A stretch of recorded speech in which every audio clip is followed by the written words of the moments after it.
Depuis un certain temps, on remarque que l'Occident essaie de revenir dans l'AES, au Sahel de manière générale, et ça par tous les moyens possibles.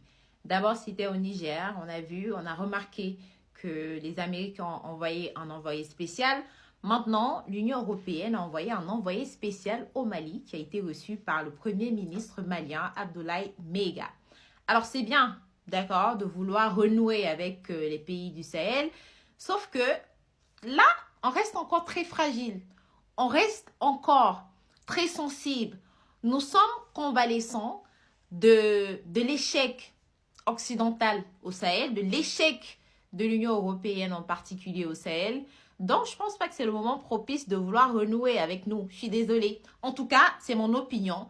Le Premier ministre malien, Abdoulaye Meiga, a rappelé que les pays du Sahel, notamment le Mali, étaient ouverts à tout partenaire. Cependant, João Gomes Cravino, qui est donc le représentant européen qui a été envoyé, était là pour essayer de négocier des accords sécuritaires, économiques et même diplomatiques avec le pays. En tout cas, on verra ce que ça donne, mais dites-moi dans les commentaires si vous pensez que ça va aboutir à quelque chose. Washington présente officiellement le déploiement de ses soldats au Nigeria comme une mission de formation et de soutien à la lutte contre les groupes terroristes dans le cadre d'un partenariat entre les deux pays.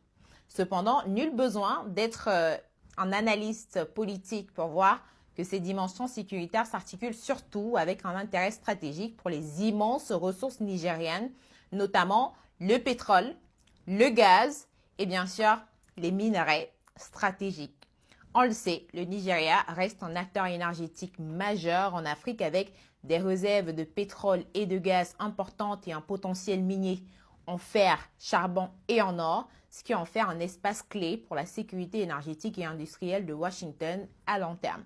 Du coup, ce néocolonialisme déguisé sous la présence militaire américaine permet aussi de sécuriser indirectement ou même directement les zones productrices, de renforcer l'influence politique des États-Unis face à d'autres acteurs comme la Chine et surtout de peser sur les choix d'investissement et de contrats liés aux hydrocarbures et minerais.